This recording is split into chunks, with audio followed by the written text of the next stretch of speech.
ਸਤਿ ਸ਼੍ਰੀ ਅਕਾਲ, ਨਮਸਤੇ, ਆਦਾਬ ਦੋਸਤੋ। ਮੈਂ ਹਾਂ ਤੁਹਾਡੀ ਹੋਸਟ ਤੇ ਦੋਸਤ ਕੋਮਲ ਤੇ ਅੱਜ ਲੈ ਕੇ ਆਈ ਹਾਂ ਜੀ ਤੁਹਾਡਾ ਆਪਣਾ ਹਰਮਨ ਪਿਆਰਾ ਪ੍ਰੋਗਰਾਮ ਗੱਲਾਂ ਤੇ ਗੱਲਾਂ। ਅਕਸਰ ਮੈਂ ਤੁਹਾਡੇ ਰੂਬਰੂ ਗੱਲਬਾਤ ਕਰਾਉਣੀ ਹੋਣੀ ਹੈ ਜੀ ਕਿਸੇ ਖਾਸ ਸ਼ਖਸੀਅਤ ਦੀ ਜਿਨ੍ਹਾਂ ਨੇ ਆਪਣੀ ਜ਼ਿੰਦਗੀ 'ਚ ਬਹੁਤ ਕੁਝ ਖਾਸ ਵੱਡੀਆਂ ਅਚੀਵਮੈਂਟ ਪ੍ਰਾਪਤ ਕੀਤੀਆਂ ਨੇ। ਕਈ ਵਾਰ ਮੈਂ ਤੁਹਾਡੀ ਮੁਲਾਕਾਤ ਕਰਾਈ ਹੈ ਜੀ ਆਰਮੀ ਤੋਂ ਰਿਟਾਇਰਡ ਕੈਪਟਨ ਪੂਰਮ ਕੌਰ ਜੀ ਨਾਲ। ਅਕਸਰ ਉਹਨਾਂ ਨੇ ਤੁਹਾਨੂੰ ਸਪਿਰਿਚੁਅਲ ਹੀਲਿੰਗ ਬਾਰੇ ਦੱਸਿਆ ਹੈ। ਹੋਰ ਵੀ ਕਾਫੀ ਟੌਪਿਕ ਨੇ ਜਿਹੜੇ ਅਸੀਂ ਤੁਹਾਡੇ ਰੂਬਰੂ ਸ਼ੇਅਰ ਕਰਦੇ ਹਾਂ, ਲੇਕਿਨ ਅੱਜ ਉਹਨਾਂ ਦੀ ਜ਼ਿੰਦਗੀ ਦੇ ਉੱਪਰ ਝਾਤ ਪਾਉਣ ਲਈ ਦੁਬਾਰਾ ਫਿਰ ਉਹਨਾਂ ਦੇ ਕੋਲ ਪਹੁੰਚਿਆ। ਉਹ ਬਹੁਤ ਅੱਛੇ ਪੇਂਟਰ ਵੀ ਨੇ ਔਰ ਬੱਚਿਆਂ ਨੂੰ ਬੇਸਿਕ ਤੋਂ ਸਟਾਰਟ ਕਰਵਾਉਂਦੇ ਨੇ ਕਿ ਕਿਵੇਂ ਬ੍ਰਸ਼ ਫੜਨਾ ਹੈ, ਕਿਵੇਂ ਪੇਂਟਿੰਗ ਕਰਨੀ ਹੈ। ਜ਼ਿੰਦਗੀ ਦੇ ਵਿੱਚ ਕਰਨਾ ਬਹੁਤ ਕੁਝ ਚਾਹੁੰਦੇ ਆ, ਪਰ ਇੱਕ ਏਮ ਹੋਣਾ ਬਹੁਤ ਜ਼ਿਆਦਾ ਜ਼ਰੂਰੀ ਹੈ। ਜਦ ਤੱਕ ਤੁਹਾਡਾ ਏਮ ਨਹੀਂ ਹੈ ਤੁਸੀਂ ਲਾਈਫ 'ਚ ਕੁਛ ਵੀ ਨਹੀਂ ਬਣ ਸਕਦੇ ਹੋ। ਤੇ ਜ਼ਿੰਦਗੀ ਵਿੱਚ ਏਮ ਜ਼ਰੂਰ ਸਾਧਿਆ ਕਰੋ। ਤੇ ਆਓ ਫਿਰ ਗੱਲਬਾਤ ਕਰਦੇ ਹਾਂ ਜੀ army retired captain Poonam Kaur ji ਨਾਲ। ਮੈਡਮ ਪੂਨਮ ਜੀ, ਬਹੁਤ ਬਹੁਤ ਸਵਾਗਤ। ਥੈਂਕ ਯੂ ਮੈਮ, ਕਾਫੀ ਸਾਰੀਆਂ ਗੱਲਾਂ ਤੁਸੀਂ ਸਾਨੂੰ ਦੱਸੀਆਂ, ਅਸੀਂ ਤੁਹਾਡੇ ਕੋਲ ਬਹੁਤ ਸਾਰੀ ਨੌਲੇਜ ਵੀ ਪ੍ਰਾਪਤ ਕੀਤੀ ਹੈ ਸਪਿਰਿਚੁਅਲ ਹੀਲਿੰਗ ਬਾਰੇ। ਤੇ ਅੱਜ ਅਸੀਂ ਗੱਲ ਕਰਨੀ ਹੈ ਜੀ ਪੇਂਟਿੰਗ ਦੀ। ਤੇ ਪੇਂਟਿੰਗ ਦੇ ਬੇਸਿਕ ਕੀ ਨੇ, ਬਿਕੋਜ਼ ਤੁਸੀਂ ਕਾਫੀ ਬੱਚਿਆਂ ਨੂੰ ਸਿਖਾਉਂਦੇ ਹੋ ਜੀ। ਮੈਂ ਸਭ ਤੋਂ ਪਹਿਲਾਂ ਕਹਾਂਗੀ ਕਿ ਜਿਹੜੀ ਪੇਂਟਿੰਗ ਹੈ ਇਹ ਇੱਕ ਟਾਈਪ ਦੀ ਥੈਰੇਪੀ ਹੈ। ਠੀਕ ਹੈ, ਜਦੋਂ ਵੀ ਅਸੀਂ ਕਲਰਸ ਦੇ ਨਾਲ ਕੰਮ ਕਰਦੇ ਹਾਂ, ਕਹਿੰਦੇ ਨੇ ਨਾ ਕਿ ਜਦੋਂ ਵੀ ਅਸੀਂ ਕਿਸੇ ਦੁਖੀ ਇਨਸਾਨ ਨੂੰ ਦੇਖਦੇ ਕਹਿੰਦੇ ਨਾ ਇਹਦੀ ਜ਼ਿੰਦਗੀ ਬੜੀ ਬੇਰੰਗ ਹੈ। ਇਸ ਕਰਕੇ ਜਦੋਂ ਵੀ ਅਸੀਂ ਪੇਂਟਿੰਗ ਕਰਦੇ ਹਾਂ, ਰੰਗਾਂ ਦੇ ਨਾਲ ਕੰਮ ਕਰਦੇ ਹਾਂ, ਤੇ ਉਹ ਜਿਹੜੀ ਬੇਰੰਗ ਜ਼ਿੰਦਗੀ ਦੇ ਵਿੱਚ ਇੱਕ ਅਨੋਖਾ ਅਲੱਗਾ ਰੰਗ ਭਰਨ ਦੇ ਕੰਮ ਕਰਦੇ ਨੇ। ਤੇ ਇਸ ਕਰਕੇ ਮੇਰੇ ਵਾਸਤੇ ਜੋ ਪੇਂਟਿੰਗ ਦਾ ਬੇਸਿਕ ਇਹੀ ਹੈ ਕਿ ਆਪਣੀ ਬੇਰੰਗ ਜ਼ਿੰਦਗੀ 'ਚ ਰੰਗ ਭਰਨਾ ਤੇ ਆਪਣੀ ਇੱਕ ਖਾਲੀ ਜ਼ਿੰਦਗੀ ਨੂੰ ਸੇਧ ਦੇਣਾ, ਏਮ ਦੇਣਾ, ਇਹ ਪੇਂਟਿੰਗ ਦਾ ਬੇਸਿਕ ਹੈ। ਬਾਕੀ ਅਗਰ ਟੈਕਨੀਕਲ ਗੱਲ ਕੀਤੀ ਜਾਵੇ ਤੇ ਪੇਂਟਿੰਗ ਕੋਈ ਬਹੁਤ ਵੱਡਾ ਔਖਾ ਕੰਮ ਨਹੀਂ ਹੈ। ਪੇਂਟਿੰਗ ਹਰ ਕੋਈ ਕਰ ਸਕਦਾ, ਕਿਉਂਕਿ ਮੇਰੇ ਕੋਲ ਮੈਂ ਇਹਨੂੰ ਸਪਿਰਿਚੁਅਲਿਟੀ ਨਾਲ ਵੀ ਜੋੜ ਕੇ ਕਰੀਏ ਤੇ ਬੱਚੇ ਵੀ ਆਉਂਦੇ ਨੇ, ਛੋਟੀ ਛੋਟੀ ਏਜ ਦੇ ਬੱਚੇ ਤੋਂ ਲੈ ਕੇ ਯੰਗ ਪੀਪਲ, ਫਿਰ ਬਜ਼ੁਰਗ ਤੱਕ, ਇੱਥੋਂ ਤੱਕ ਕਿ ਉਹ ਵੀ ਪੇਂਟਿੰਗ ਕਰਦੇ ਨੇ ਜਿਨ੍ਹਾਂ ਨੇ 80 ਸਾਲ ਦੀ ਉਮਰ ਹੋ ਗਈ ਪਰ ਕਦੀ ਪੇਂਟ ਤੇ ਬ੍ਰਸ਼ ਨੂੰ ਹੱਥ ਨਹੀਂ ਲਾਇਆ। ਪਰ ਜਦੋਂ ਮੇਰੇ ਕੋਲ ਆਉਂਦੇ ਨੇ ਉਹ ਇਸ ਨੂੰ ਐਜ਼ ਥੈਰੇਪੀ ਕਰਦੇ ਨੇ। ਤੇ ਤੁਸੀਂ ਸਮਝ ਸਕਦੇ ਹੋ ਕਿ ਉਸ ਟਾਈਮ ਤੇ ਜਿਹੜੀ ਜ਼ਿੰਦਗੀ ਹੁੰਦੀ ਹੈ ਉਹ ਕਿਸ ਤਰ੍ਹਾਂ ਦੀ ਹੁੰਦੀ ਹੈ, ਬੇਰੰਗ ਹੁੰਦੀ ਹੈ, ਖਾਲੀਪਨ ਹੁੰਦਾ। ਤੇ ਉਹ ਉਹਨਾਂ ਦੀ ਜ਼ਿੰਦਗੀ ਦਾ ਜਿਹੜਾ ਬੇਰੰਗਪਨ ਹੈ, ਖਾਲੀਪਨ ਹੈ, ਉਹ ਦੂਰ ਕਰਦੇ ਨੇ ਰੰਗਾਂ ਦੇ ਜ਼ਰੀਏ। ਉਹ ਆਪਣੇ ਆਪ ਨੂੰ ਹੀਲ ਕਰਦੇ ਨੇ ਪੇਂਟਿੰਗ ਦੇ ਜ਼ਰੀਏ।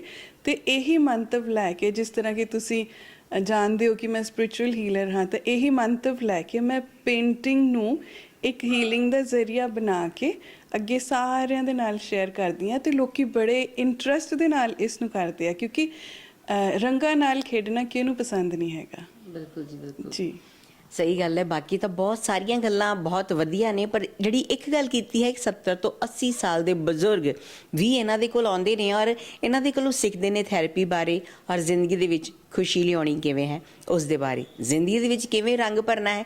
ਕਹਿੰਦੇ ਨੇ ਜਾਂ ਤਾਂ ਤੁਸੀਂ ਕਿਸੇ ਦੇ ਵੱਲੋਂ ਦੇਖ ਕੇ ਕੁਝ ਸਿੱਖ ਜਾਂਦੇ ਹੋ ਤੇ ਜਾਂ ਫਿਰ ਕਿਸੇ ਦੇ ਕੋਲ ਪਹੁੰਚ ਕੇ ਉਹਨਾਂ ਦੀਆਂ ਗੱਲਾਂ ਸੁਣ ਕੇ ਬੜਾ ਕੁਝ ਸਿੱਖਦੇ ਹੋ। ਤੇ ਅੱਜ ਵਾਕਈ ਬੜਾ ਕੁਝ ਸਿੱਖਣ ਵਾਲੇ ਅਸੀਂ ਵੀ ਤੇ ਤੁਸੀਂ ਵੀ। ਤੇ ਬਣੇ ਰਹੋ ਸਾਡੇ ਨਾਲ ਸੇਂਟ ਸੋਲ ਦੇ ਟਾਈਮਸ ਦੇ ਵਿੱਚ ਤੇ ਕਰਾਂਗੇ ਬਹੁਤ ਸਾਰੀਆਂ ਗੂੜੀਆਂ ਗੱਲਾਂ ਇਸ ਪੇਂਟਿੰਗ ਬਾਰੇ। ਮੈਮ, ਪੇਂਟਿੰਗ ਦਾ ਜੇ ਅਸੀਂ ਬੇਸਿਕ ਦੀ ਗੱਲ ਕਰਦੇ ਹਾਂ ਤੇ ਬੇਸਿਕ ਕੀ ਹੁੰਦਾ ਹੈ? ਬੇਸਿਕਸ ਦੇ ਵਿੱਚ ਤੁਹਾਡੇ ਕੋਲ ਪੈਨ ਹੈਗਾ, ਪੈਨਸਿਲ ਹੈਗੀ ਹੈ, ਪੇਪਰ ਹੈਗਾ, ਕੁਝ ਪੇਂਟਸ ਹੈਗੇ ਨੇ।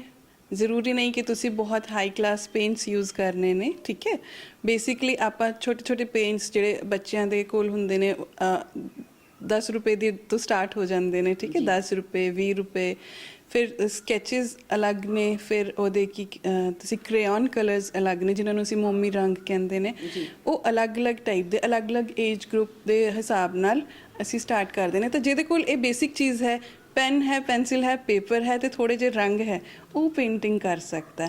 ਕਿਉਂਕਿ ਪੇਂਟਿੰਗ ਜਿਹੜੀ ਹੈ ਇਹ ਵੀ ਇੱਕ ਜ਼ਰੀਆ ਹੈ ਕਿ ਤੁਹਾਨੂੰ ਕਨੈਕਟ ਕਰਦਾ ਤੁਹਾਡੇ ਆਪਣੇ ਆਪ ਦੇ ਨਾਲ। ਤੇ ਜਦੋਂ ਤੁਸੀਂ ਕਨੈਕਟ ਕਰਦੇ ਹੋ ਤੁਹਾਨੂੰ ਨਹੀਂ ਪਤਾ ਹੁੰਦਾ। ਜਦੋਂ ਤੁਸੀਂ ਵੀ ਕਦੇ ਇਹ ਟਰਾਈ ਕਰਕੇ ਦੇਖਿਓ, ਇੱਕ ਸਿੰਪਲ ਪਲੇਨ ਪੇਪਰ ਲਿਓ, ਠੀਕ ਹੈ, ਕੁਛ ਕਲਰਸ ਲੈ ਲਿਓ, ਅੱਖਾਂ ਬੰਦ ਕਰਿਓ, 2 ਡੀਪ ਬਰੀਦਿੰਗ ਕਰਿਓ, ਉਸ ਤੋਂ ਬਾਅਦ ਤੁਸੀਂ ਉਹ ਬਰਸ਼ ਲਿਓ, ਪੇਂਟ 'ਚ ਪਾ ਕੇ ਬਣਾਇਓ। ਤੇ ਜਦੋਂ ਐਂਡ 'ਚ ਤੁਸੀਂ ਦੇਖੋਗੇ ਤਾਂ ਤੁਸੀਂ ਸਰਪ੍ਰਾਈਜ਼ਡ ਹੋਵੋਗੇ, ਕਿਉਂਕਿ ਅਗਰ ਤੁਸੀਂ ਸਾਰੀ ਜ਼ਿੰਦਗੀ 'ਚ ਕਦੀ ਪੇਂਟਿੰਗ ਕੀਤੀ ਵੀ ਨਹੀਂ, ਬਟ ਜਦੋਂ ਤੁਹਾਡਾ ਉਹ ਆਊਟਕਮ ਨਿਕਲ ਕੇ ਆਏਗਾ ਤਾਂ ਯੂ ਵਿਲ ਬੀ ਸਰਪ੍ਰਾਈਜ਼ਡ ਕਿ ਅੱਛਾ ਮੇਰੇ ਅੰਦਰ ਇਹ ਵੀ ਸੀਗਾ, ਮੈਂ ਇਹ ਵੀ ਕਰ ਸਕਦੀ ਸੀ, ਬਟ ਮੈਂ ਕਦੀ ਟਰਾਈ ਨਹੀਂ ਕੀਤਾ।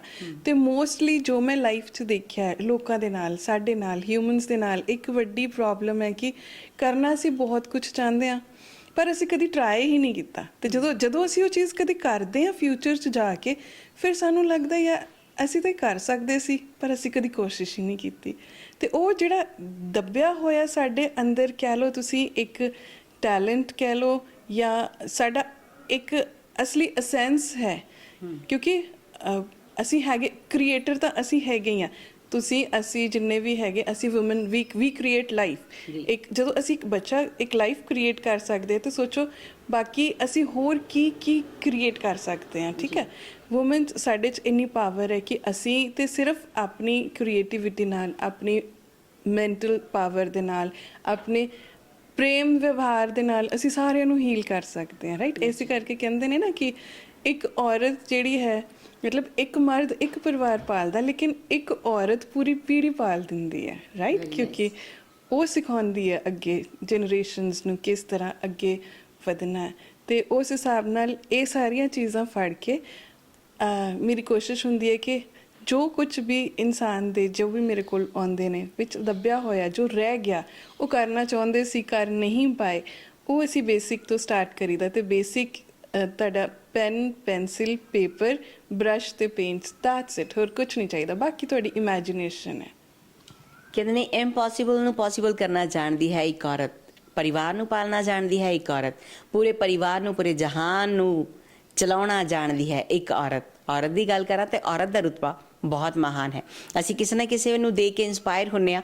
ਜ਼ਿੰਦਗੀ 'ਚ ਸਾਡੇ ਬਹੁਤ ਵੱਡੀ ਮੋਟੀਵੇਸ਼ਨ ਹੋ ਜਾਂਦੀ ਹੈ ਕਿ ਅਸੀਂ ਵੀ ਉਹਨਾਂ ਵਰਗੇ ਬਣੀਏ, ਪਰ ਉਹਨਾਂ ਵਰਗੇ ਬਣਨ ਲਈ ਉਹਨਾਂ ਦੇ ਕੋਲ ਆਉਣਾ ਵੀ ਪੈਣਾ ਹੈ। ਸੋ ਗੱਲ ਕਰਦੇ ਹਾਂ ਜੀ ਤੁਹਾਡੇ ਨਾਲ।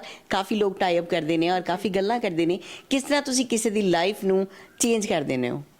ਓਕੇ, ਬਹੁਤ ਅਲੱਗ-ਅਲੱਗ ਤਰ੍ਹਾਂ ਦੀਆਂ ਥੈਰੇਪੀਜ਼ ਅਸੀਂ ਯੂਜ਼ ਕਰੀਦੀਆਂ ਨੇ।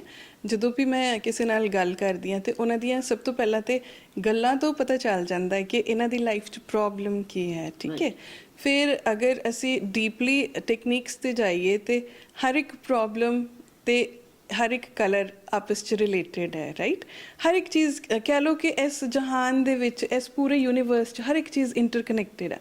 ਜਿਸ ਤਰ੍ਹਾਂ ਕਿ 7 ਸੁਰ ਨੇ, ਇੰਦਰਧਨੁਸ਼ ਦੇ 7 ਰੰਗ ਨੇ, ਸਾਡੀ ਬਾਡੀ 'ਚ ਜਿਹੜੇ ਚੱਕਰਾਜ਼ ਨੇ ਉਹਨਾਂ ਦੇ ਵੀ 7 ਰੰਗ ਨੇ। ਅਤੇ ਸੋਚੋ ਕਿ ਅਸੀਂ ਸਾਰੇ ਕਿਸ ਤਰ੍ਹਾਂ ਇੰਟਰਕਨੈਕਟਡ ਆ।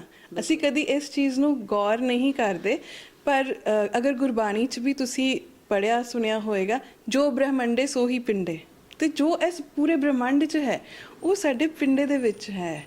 ਪਰ ਅਸੀਂ ਕਿਉਂਕਿ ਇਸ ਚੀਜ਼ ਨੂੰ ਸਮਝਦੇ ਨਹੀਂ, ਅਸੀਂ ਸਿਰਫ ਸੁਣਦੇ ਹਾਂ, ਉਹਨੂੰ ਆਪਣੇ ਵਿੱਚ ਢਾਲਦੇ ਨਹੀਂ। ਇਸ ਕਰਕੇ ਅਸੀਂ ਬਾਹਰ ਬ੍ਰਹਮੰਡ 'ਚ ਤਾਂ ਲੱਭੀ ਜਾਂਦੇ ਹਾਂ, ਆਪਣੇ ਅੰਦਰ ਕਦੀ ਖੋਜ ਕੇ ਨਹੀਂ ਦੇਖਿਆ। ਅਤੇ ਜਦੋਂ ਅਸੀਂ ਕਿਤੇ ਅੰਦਰ ਚਲੇ ਗਏ ਤਾਂ ਸਾਨੂੰ ਪੂਰਾ ਬ੍ਰਹਮੰਡ ਆਪਣੇ ਅੰਦਰ ਹੀ ਲੱਭ ਪੈਣਾ।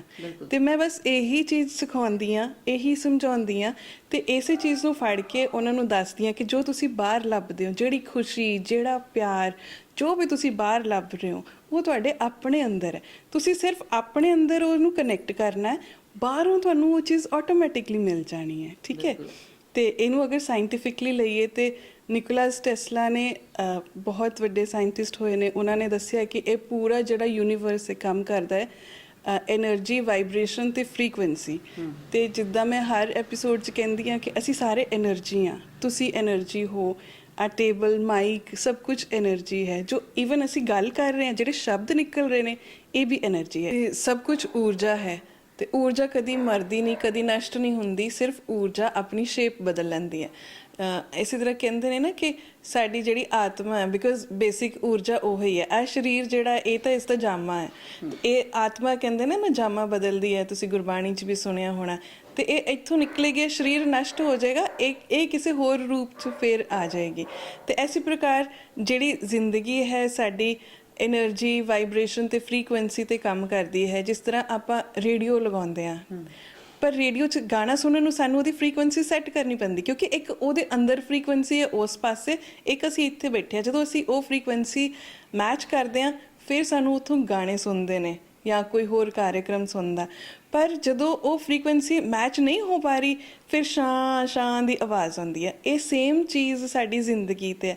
ਜਦੋਂ ਸਾਡੀ ਆਪਣੀ ਅਲਾਈਨਮੈਂਟ ਨਹੀਂ ਹੈਗੀ, ਸਾਡੀ ਵਾਈਬ੍ਰੇਸ਼ਨ ਫਰੀਕੁਐਂਸੀ ਮੈਚ ਨਹੀਂ ਕਰਦੀ, ਕਿਉਂਕਿ ਸਾਡਾ ਮਨ ਕੁਝ ਹੋਰ ਕਹਿੰਦਾ, ਠੀਕ ਹੈ, ਸਾਡਾ ਦਿਲ ਕੁਝ ਹੋਰ ਕਹਿੰਦਾ ਅਤੇ ਸਾਡਾ ਸਰੀਰ ਕੁਝ ਹੋਰ ਕਹਿੰਦਾ। 3 ਅਲੱਗ-ਅਲੱਗ ਚੀਜ਼ਾਂ ਹੋ ਗਈਆਂ ਨਾ। ਜਦ ਕਿ ਸਾਨੂੰ ਜੇ ਅਸੀਂ એનર્ਜੀ ਵਾਈਬ੍ਰੇਸ਼ਨ ਫ੍ਰੀਕੁਐਂਸੀ ਤੇ ਗੱਲ ਕਰੀ, ਜੇ ਸਾਡੀਆਂ ਤਿੰਨੋਂ ਚੀਜ਼ਾਂ ਅਲਾਈਨ ਹੈ ਕਿ ਸਾਡਾ ਮਾਈਂਡ ਬੋਡੀ ਸੋਲ ਤਿੰਨੋਂ ਇੱਕੋ ਹੀ ਚੀਜ਼ ਮੰਗ ਰਹੇ ਨੇ, ਤੁਸੀਂ ਦੇਖਿਓ ਉਹ ਕੰਮ ਬੜੀ ਜਲਦੀ ਹੁੰਦਾ ਤੇ ਬਹੁਤ ਵਧੀਆ ਤਰੀਕੇ ਨਾਲ ਹੁੰਦਾ ਤੇ ਲੌਂਗ ਲਾਸਟਿੰਗ ਹੁੰਦਾ। ਪਰ ਸੈਡਲੀ ਸਾਡੇ ਨਾਲ ਕੀ ਹੈ, ਮਨ ਕੁਝ ਹੋਰ ਕਹਿੰਦਾ, ਫਿਰ ਦਿਲ ਕੁਝ ਹੋਰ ਕਹਿੰਦਾ, ਸਾਡਾ ਸਰੀਰ ਕੁਝ ਹੋਰ ਕਹਿੰਦਾ, ਫਿਰ ਅਸੀਂ ਉਹ ਜਦੋਂ ਚੀਜ਼ ਕਰਦੇ ਹਾਂ ਉਹ ਓਬਵੀਅਸਲੀ ਸਟ੍ਰੈਸ ਦਿੰਦਾ ਜੀ। ਕਿਉਂਕਿ ਅਲਾਈਨਮੈਂਟ ਹੈ ਨਹੀਂ। ਬਸ ਉਹੀ ਮੈਂ ਮੇਰੇ ਕੋਲ ਜਿਹੜੇ ਵੀ ਕਲਾਇੰਟਸ ਆਉਂਦੇ ਨੇ, ਜੋ ਵੀ ਲੋਕ ਆਉਂਦੇ ਨੇ, ਉਹਨਾਂ ਨੂੰ ਮੈਂ ਸਿਰਫ ਅਲਾਈਨਮੈਂਟ ਹੀ ਸਿਖਾਉਂਦੀ ਹਾਂ ਕਿ ਤੁਸੀਂ ਕਿਸ ਤਰੀਕੇ ਨਾਲ ਆਪਣੇ ਮਾਈਂਡ ਬੋਡੀ ਸੋਲ ਨੂੰ ਅਲਾਈਨ ਕਰਨਾ ਹੈ, ਆਪਣੀ ਵਾਈਬ੍ਰੇਸ਼ਨ ਨੂੰ ਜੋ ਬ੍ਰਹਮੰਡੇ ਸੋਹੀ ਪਿੰਡੇ ਉਹਨੂੰ ਬਾਹਰ ਜੋ ਅੰਦਰ ਉਸ ਨੂੰ ਕਿਸ ਤਰ੍ਹਾਂ ਅਲਾਈਨ ਕਰਨਾ ਹੈ, ਤੇ ਜਿਸ ਦੇ ਨਾਲ ਤੁਸੀਂ ਆਪ ਦੇ ਜੀਵਨ 'ਚ ਬੈਲੈਂਸ ਕ੍ਰੀਏਟ ਕਰ ਸਕਦੇ ਹੋ। ਕਿਉਂਕਿ ਜਦੋਂ ਬੈਲੈਂਸ ਹੋ ਗਿਆ ਉਦੋਂ ਫਿਰ ਸਭ ਕੁਝ ਠੀਕ ਹੋ ਗਿਆ। ਤੇ ਅਗਰ ਤੁਸੀਂ ਦੇਖੋ ਕਿ ਇਸ ਧਰਤੀ ਤੇ ਕਿ ਇਸ ਪੂਰੇ ਯੂਨੀਵਰਸ 'ਚ ਬ੍ਰਹਮਾਂਡ 'ਚ ਪੋਲੈਰਿਟੀਜ਼ ਹੈ, ਦਵੈਤਤਾ ਹੈ। ਦਵੈਤ ਮਤਲਬ ਹਰ ਚੀਜ਼ ਦੇ ਦੋ ਚੀਜ਼ਾਂ ਨੇ ਆਪੋਜ਼ਿਟ, ਜਿੱਦਾਂ ਮੈਨ ਵੂਮਨ, ਦੁੱਖ ਸੁੱਖ, ਦਿਨ ਰਾਤ, ਕਾਲਾ ਸਫੇਦ, ਠੀਕ ਹੈ। ਇਹ ਉਲਟ ਕਿਉਂ ਬਣਾਇਆ ਹੈ? ਤਾਂ ਕਿ ਅਸੀਂ ਜਿਹੜੇ ਇਨਸਾਨ ਜਦੋਂ ਇਸ ਧਰਤੀ ਤੇ ਆਉਂਦੇ ਹਾਂ ਅਸੀਂ ਇਹ ਸਿੱਖੀਏ ਕਿ ਇਹਨਾਂ ਦੋ ਚੀਜ਼ਾਂ 'ਚ ਬੈਲੈਂਸ ਕਿੱਦਾਂ ਕਰਨਾ। ਪਰ ਸੈਡਲੀ ਅਸੀਂ ਉਹ ਬੈਲੈਂਸ ਕ੍ਰੀਏਟ ਨਹੀਂ ਕਰ ਪਾਉਂਦੇ ਹੈ। ਇਸ ਵਜ੍ਹਾ ਨਾਲ ਹਮੇਸ਼ਾ ਅਸੀਂ ਸਫਰ ਕਰਦੇ ਹਾਂ। ਕਿਉਂਕਿ ਤੁਸੀਂ ਦੇਖ ਲਓ, ਅਗਰ ਅਸੀਂ ਇਸ 'ਤੇ ਗੱਲ ਕਰੀਏ ਕਿ ਅੱਜ ਦੀ ਤਰੀਕ 'ਚ ਲੋਕਾਂ ਦੇ ਰਿਲੇਸ਼ਨਸ਼ਿਪ 'ਚ ਸਫਰ ਕਰ ਰਹੇ ਨੇ, ਕਿ ਹਸਬੈਂਡ ਵਾਈਫਸ ਦੀ ਬਣਦੀ ਨਹੀਂ ਆਪਸ 'ਚ। ਉਹ ਕਿਉਂ ਨਹੀਂ ਬਣਦੀ? ਕਿਉਂਕਿ ਜਿਹੜਾ ਉਹ ਮੈਨ ਵੂਮਨ ਦੀ ਜਿਹੜੀ ਪੋਲੈਰਿਟੀ ਦੁਆਦਤਾ ਹੈ ਉਹ ਇੱਕ ਤਰਾਜ਼ੂ 'ਤੇ ਅਗਰ ਰੱਖਿਆ ਜਾਏ, ਜਾਂ ਤਾਂ ਇੱਕ ਉੱਪਰ ਹੁੰਦਾ ਥੱਲੇ, ਦੂਸਰਾ ਆਟੋਮੈਟਿਕ ਥੱਲੇ ਜਾਏਗਾ। ਜੇ ਦੂਸਰਾ ਉੱਪਰ ਜਾਏਗਾ ਉਹ ਥੱਲੇ ਜਾਏਗਾ। ਪਰ ਹੁਣ ਕੀ ਚੀਜ਼ ਹੈ, ਜਦੋਂ ਅਸੀਂ ਉਹਨੂੰ ਇੱਕ ਬਰਾਬਰ 'ਤੇ ਲਿਆਉਣਾ ਸਿੱਖ ਜਾਵਾਂਗੇ, ਬੈਲੈਂਸ ਹੋ ਗਿਆ, ਨਾ ਤੂੰ ਉੱਪਰ ਨਾ ਮੈਂ ਥੱਲੇ, ਨਾ ਮੈਂ ਉੱਪਰ ਨਾ ਤੂੰ ਥੱਲੇ, ਅਸੀਂ ਦੋਨੋਂ ਬਰਾਬਰ। ਉਸ ਪਲ ਦੇ ਵਿੱਚ ਰਿਸ਼ਤੇ ਇੰਨੇ ਕੁ ਖੂਬਸੂਰਤ ਹੋ ਜਾਂਦੇ ਆ, ਨਾ ਤੁਹਾਨੂੰ ਕੋਈ ਦੁੱਖ ਰਹਿੰਦਾ। ਤੇ ਜਦੋਂ ਤੁਹਾਡੇ ਰਿਸ਼ਤੇ ਖੂਬਸੂਰਤ ਹੁੰਦੇ ਨੇ, ਤੁਸੀਂ ਯਕੀਨ ਮੰਨਿਓ ਉਸ ਟਾਈਮ 'ਚ ਬਾਕੀ ਸਾਰੀ ਕਾਇਨਾਤ ਤੋਂ ਸਾਰੀਆਂ ਖੁਸ਼ੀਆਂ ਤੁਹਾਡੇ ਵੱਲ ਆਪ ਹੀ ਭੱਜੀਆਂ ਆਉਂਦੀਆਂ ਨੇ। ਤੇ ਅਸੀਂ ਕੀ ਸਿੱਖਣਾ? ਬਸ ਉਹ ਬੈਲੈਂਸ ਕ੍ਰੀਏਟ ਕਰਨਾ ਸਿੱਖਣਾ। ਇੱਕ ਵਾਰੀ ਅਸੀਂ ਉਹ ਸਿੱਖ ਲਿਆ, ਫਿਰ ਜ਼ਿੰਦਗੀ 'ਚ ਕੋਈ ਕਸ਼ਟ ਨਹੀਂ, ਕੋਈ ਦੁੱਖ ਨਹੀਂ। ਜੀ, ਬਹੁਤ ਸੋਹਣੀ ਗੱਲ ਹੈ। ਅਕਸਰ ਅਸੀਂ ਜਦੋਂ ਕਿਤੇ ਵੱਡਿਆਂ ਦੀ ਸਲਾਹ ਲੈਂਦੇ ਹਾਂ ਤੇ ਕਹਿੰਦੇ ਕਿ ਸਾਡਾ ਨਾ ਕੋਈ ਮਨ ਟਿਕ ਨਹੀਂ ਰਿਹਾ, ਕੋਈ ਕੰਮ ਦੇ ਵਿੱਚ ਸਾਡਾ ਮਨ ਨਹੀਂ ਮੰਨ ਰਿਹਾ ਕਿ ਇਹ ਕੰਮ ਕਰਨਾ ਚਾਹੀਦਾ ਹੈ ਜਾਂ ਨਹੀਂ ਕਰਨਾ ਚਾਹੀਦਾ ਹੈ, ਕਿ ਜਾਂ ਫਿਰ ਅਸੀਂ ਕਿਸੇ ਵੇਲੇ ਕਹਿੰਦੇ ਕਿ ਮੇਰੇ ਦਿਲ ਤੋਂ ਨਾ ਕੁਝ ਜਵਾਬ ਨਹੀਂ ਆ ਰਿਹਾ, ਕੁਝ ਮੈਨੂੰ ਸਮਝ ਨਹੀਂ ਆ ਰਹੀ। ਤੇ ਅਕਸਰ ਵੱਡੇ ਕਹਿੰਦੇ ਆ ਕਿ ਤੂੰ ਅੱਖਾਂ ਬੰਦ ਕਰ, ਥੋੜ੍ਹਾ ਜਿਹਾ ਰਿਲੈਕਸ ਕਰ ਤੇ ਮਨ ਦੀ ਗੱਲ ਸੁਣ, ਤੇਰਾ ਮਨ ਤੈਨੂੰ ਕੀ ਕਹਿੰਦਾ ਹੈ। ਮਨ ਦੋ ਚਿੱਤਾ ਹੁੰਦਾ ਹੈ, ਕਈਆਂ ਨੂੰ ਤੇ ਪਾਰ ਲਾ ਦਿੰਦਾ ਹੈ ਤੇ ਕਈਆਂ ਨੂੰ ਬਸ ਉਤਾਰ ਚੜਾ ਦਿੰਦਾ ਹੈ। ਤੇ ਵਾਕਈ ਕਹਿੰਦੇ ਨੇ ਜ਼ਿੰਦਗੀ ਦੇ ਵਿੱਚ ਬੈਲੈਂਸ ਹੋਣਾ ਬਹੁਤ ਜ਼ਿਆਦਾ ਜ਼ਰੂਰੀ ਹੈ। ਪਰ ਅੱਜ ਅਸੀਂ ਗੱਲ ਫੇਰ ਕਰਦੇ ਹਾਂ ਕਿ ਪੂਨਮ ਜੀ ਨਾਲ ਕਿ ਕਲਰਸ ਦੀ ਦੁਨੀਆ ਦੇ ਵਿੱਚ ਅਸੀਂ ਆਪਣੇ ਆਪ ਨੂੰ ਕਿਵੇਂ ਢਾਲ ਸਕਦੇ ਹਾਂ, ਔਰ ਕਿਸ ਤਰ੍ਹਾਂ ਮਨ ਵਿੱਚ ਆਉਂਦਾ ਕਿ ਅਸੀਂ ਇਹ ਵਾਲੇ ਕਲਰਸ ਇਹ ਕੈਨਵਰ 'ਤੇ ਉਤਾਰ ਰਹੇ ਨੇ। ਜਿੱਦਾਂ ਤੁਸੀਂ ਗੱਲ ਕੀਤੀ ਹੈ ਸਤਰੰਗਾਂ ਦੀ, ਹੈ ਨਾ, ਇੰਦਰ ਧਨੁਸ਼ ਦੀ, ਤੇ ਉਹਨਾਂ ਕਲਰਾਂ ਤੋਂ ਨਾਲ ਅਸੀਂ ਆਪਣੀ ਜ਼ਿੰਦਗੀ ਨੂੰ ਕਿਵੇਂ ਕਲਰਫੁਲ ਬਣਾ ਸਕਦੇ ਹਾਂ। ਜੀ, ਇਸ ਦੇ ਵਿੱਚ ਕੋਈ ਬਹੁਤ ਜ਼ਿਆਦਾ ਵੱਡੀ ਰਾਕਟ ਸਾਇੰਸ ਨਹੀਂ ਹੈਗੀ। ਬੇਸਿਕਲੀ ਜਿਸ ਤਰ੍ਹਾਂ ਆਪਾਂ ਰੰਗਾਂ ਦੀ ਗੱਲ ਕੀਤੀ ਕਿ ਸੇਮ ਰੰਗ ਜਿਹੜੇ ਉਹਦੇ ਵਿੱਚ ਇੰਦਰ ਧਨੁਸ਼ ਦੇ ਵਿੱਚ ਹੈਗੇ ਨੇ, ਸੇਮ ਉਹੀ 7 ਸਾਡੇ ਚੱਕਰਾਂ ਦੇ ਵਿੱਚ ਹੈਗੇ ਨੇ, ਠੀਕ ਆ। ਤੇ ਉਹੀ ਗੱਲ ਆ, ਜੋ ਬ੍ਰਹਮੰਡੇ ਸੋਹੀ ਪਿੰਡੇ। ਤੇ ਅਸੀਂ ਕਰਨਾ ਕੀ ਹੁੰਦਾ ਕਿ ਸਾਡਾ ਹਰ ਇੱਕ ਚੱਕਰ ਸਾਡੀ ਹਰ ਇੱਕ ਲਾਈਫ ਦੀ ਪ੍ਰੋਬਲਮ ਜਾਂ ਫਿਰ ਲਾਈਫ ਦੀ ਖੁਸ਼ੀ ਦੇ ਨਾਲ ਰਿਲੇਟਿਡ ਹੈ। ਅਗਰ ਕੁਝ ਇੰਬੈਲੈਂਸ ਹੈ ਤੇ ਉਹ ਸਾਡੀ ਲਾਈਫ 'ਚ ਪ੍ਰੋਬਲਮ ਕ੍ਰੀਏਟ ਕਰੇਗਾ। ਅਗਰ ਉਹ ਬੈਲੈਂਸਡ ਹੈ ਤਾਂ ਉਹੀ ਸਾਡੀ ਲਾਈਫ 'ਚ ਖੁਸ਼ੀ ਕ੍ਰੀਏਟ ਕਰਦਾ ਹੈ, ਠੀਕ ਹੈ। ਚੱਕਰਾਂ ਦਾ ਜ਼ਰਾ ਕਨਸੈਪਟ ਹੈਗਾ, ਜ਼ਿਆਦਾ ਲੋਕਾਂ ਨੂੰ ਨਹੀਂ ਪਤਾ, ਉਹਨਾਂ ਨੂੰ ਸਮਝ ਨਹੀਂ ਆਉਂਦਾ ਕਿਉਂਕਿ ਅਸੀਂ ਇਹ ਦੋ ਨੇਤਰਾਂ ਤੋਂ ਦੇਖਦੇ ਹਾਂ ਨਾ, ਇਹ ਤੋਂ ਜੋ ਸਾਨੂੰ ਦਿਸਦਾ ਆ ਉਹ ਅਸੀਂ ਛੇਤੀ ਸਮਝਦੇ ਹਾਂ। ਪਰ ਜਿਹੜੇ ਚੱਕਰਾਜ਼ ਨੇ ਇਹ ਇਨਵਿਜ਼ੀਬਲ ਆ, ਇਹ ਸਾਡੀ ਬਾਡੀ ਦੇ ਅੰਦਰ ਆ ਕਿਉਂਕਿ ਇਹ ਊਰਜਾ ਆ। ਤੇ ਇਹ ਸਾਨੂੰ ਦੋ ਨੇਤਰਾਂ ਨਾਲ ਦਿਸਦੇ ਨਹੀਂ, ਇਸ ਕਰਕੇ ਅਸੀਂ ਇਸ ਕਨਸੈਪਟ ਨੂੰ ਡੀਪਲੀ ਸਮਝ ਨਹੀਂ ਪਾਉਂਦੇ। ਪਰ ਇਹ ਬਹੁਤ ਜ਼ਿਆਦਾ ਸਾਡੀ ਲਾਈਫ ਨਾਲ ਰਿਲੇਟਿਡ ਹੈ। ਜਿਸ ਤਰ੍ਹਾਂ ਕਿ ਮੈਂ ਇੱਕ ਛੋਟਾ ਜਿਹਾ ਐਗਜ਼ਾਮਪਲ ਦਿੰਦੀ ਹਾਂ। ਸਭ ਤੋਂ ਪਹਿਲਾਂ ਸਾਡਾ ਮੂਲਾਧਾਰਾ ਚੱਕਰ ਆ, ਜਿਹਨੂੰ ਅਸੀਂ ਰੂਟ ਚੱਕਰਾ ਕਹਿੰਦੇ ਹਾਂ, ਜੋ ਸਾਡੀ ਬੇਸ ਆਫ ਸਪਾਈਨ ਬਿਲਕੁਲ ਰੀੜ੍ਹ ਦੀ ਹੱਡੀ ਦੇ ਐਂਡ 'ਚ ਲੋਕੇਟਿਡ ਹੈ। ਤੇ ਇਸ ਦਾ ਕਲਰ ਹੈਗਾ ਰੈੱਡ, ਠੀਕ ਹੈ। ਤੇ ਅਗਰ ਇਹ ਤੁਹਾਡਾ ਇੰਬੈਲੈਂਸਡ ਹੈ ਤੇ ਤੁਹਾਡੀ ਲਾਈਫ 'ਚ ਫਾਈਨੈਂਸ਼ੀਅਲ ਇਸ਼ੂਜ਼ ਹੋਣਗੇ, ਪੈਸੇ ਦੀ ਪ੍ਰੋਬਲਮ ਹੋਏਗੀ, ਤੁਹਾਨੂੰ ਆਪਣੀ ਕਿਸੇ 'ਤੇ ਟਰਸਟ ਨਹੀਂ ਹੋਏਗਾ, ਟਰਸਟ ਇਸ਼ੂਜ਼ ਹੋਣਗੇ, ਸੇਫਟੀ ਸਿਕਿਉਰਿਟੀ ਸਟੇਬਿਲਿਟੀ ਦੇ ਲਈ ਤੁਸੀਂ ਸਟਰਗਲ ਕਰੋਗੇ, ਠੀਕ ਹੈ। ਬਟ ਜਦੋਂ ਅਸੀਂ ਇਸ ਚੱਕਰਾਂ ਨੂੰ ਬੈਲੈਂਸ ਕਰ ਲੈਂਦੇ ਹਾਂ ਉਦੋਂ ਤੁਹਾਨੂੰ ਫਾਈਨੈਂਸ਼ੀਅਲ ਬਲੋਕੇਜ ਤੁਹਾਡੇ ਖੁੱਲ੍ਹ ਜਾਂਦੇ ਨੇ, ਤੁਹਾਡੇ ਕੋਲ ਪੈਸੇ ਦੀ ਸੋਰਸ ਆਉਣਾ ਸ਼ੁਰੂ ਹੋ ਜਾਂਦਾ, ਇਨਕਮ ਹੁੰਦੀ ਹੈ, ਤੁਹਾਨੂੰ ਸੇਫਟੀ, ਕਿਉਂਕਿ ਤੁਹਾਡੇ ਕੋਲ ਹੁਣ ਪੈਸਾ ਆਣਾ ਸ਼ੁਰੂ ਹੋ ਗਿਆ, ਸੇਫਟੀ, ਸਿਕਿਉਰਿਟੀ, ਸਟੇਬਿਲਿਟੀ ਦੀ ਤੁਹਾਨੂੰ ਕੋਈ ਪ੍ਰੋਬਲਮ ਨਹੀਂ ਹੈ। ਤੇ ਓਬਵੀਅਸਲੀ ਜਦੋਂ ਤੁਹਾਡੇ ਕੋਲ ਪੈਸਾ ਹੁੰਦਾ, ਬਾਕੀ ਤੁਹਾਡੇ ਇਸ਼ੂਜ਼ ਆਟੋਮੈਟਿਕਲੀ ਸੋਲਵ ਹੋਣ ਲੱਗ ਜਾਂਦੇ। ਤੇ ਇਹ ਕੜੀ ਦਰ ਕੜੀ ਜਦੋਂ ਅਸੀਂ ਉੱਪਰ ਚੱਲਦੇ ਚੱਲੀਏ, ਇਸ ਤੇ ਅਸੀਂ ਫਿਰ ਕਿਸੇ ਦਿਨ ਡੀਪਲੀ ਚਰਚਾ ਕਰਾਂਗੇ। ਤੇ ਦਿਸ ਵਾਜ਼ ਜਸਟ ਐਨ ਐਗਜ਼ਾਮਪਲ। ਇਸ ਕਰਕੇ ਜਦੋਂ ਕਿਸੇ ਦੀ ਬੇਸਿਕ ਫਾਈਨੈਂਸ਼ੀਅਲ ਇਸ਼ੂ ਨੂੰ ਲੈ ਕੇ ਪ੍ਰੋਬਲਮ ਹੈ, ਤੇ ਯੂਜੂਅਲੀ ਜਦੋਂ ਵੀ ਉਹ ਇਨਸਾਨ ਗੱਲ ਕਰਦੇ ਨੇ ਜਾਂ ਫਿਰ ਉਹ ਜਦੋਂ ਕੁਝ ਡਰਾ ਕਰਦੇ ਨੇ, ਤੇ ਨੈਚੁਰਲੀ ਉਹਦੇ ਵਿੱਚ ਰੈੱਡ ਕਲਰ ਦਾ ਫਲੋ ਹੁੰਦਾ ਹੈ।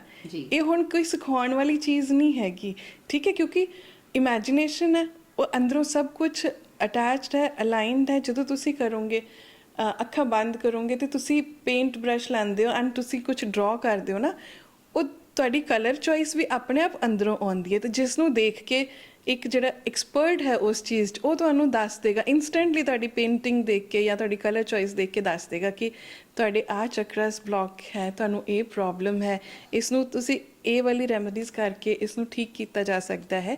ਤੇ ਇਸ ਕਰਕੇ ਕੋਈ ਇਹਦੇ ਵਿੱਚ ਪਰਟੀਕੂਲਰ ਰੂਲਸ ਐਂਡ ਰੈਗੂਲੇਸ਼ਨ ਨਹੀਂ ਹੈਗੇ, ਬਸ ਕਲਰਸ ਹੈਗੇ ਨੇ, ਪੇਪਰ ਹੈ, ਤੁਹਾਡੇ ਕੋਲ ਬ੍ਰਸ਼ ਹੈ, ਤੇ ਤੁਹਾਡੀ ਆਪਣੀ ਇਮੈਜੀਨੇਸ਼ਨ ਹੈ। ਤੁਸੀਂ ਅੱਖਾਂ ਬੰਦ ਕਰਦੇ ਹੋ, ਜੋ ਪਹਿਲਾਂ ਤੁਹਾਡੇ ਕੋਲ ਸੀਨ ਆਉਂਦਾ ਹੈ, ਵਿਜ਼ੂਅਲਸ ਆਉਂਦੇ ਨੇ, ਤੁਸੀਂ ਉਹਨੂੰ ਡਰਾ ਕਰਦੇ ਹੋ।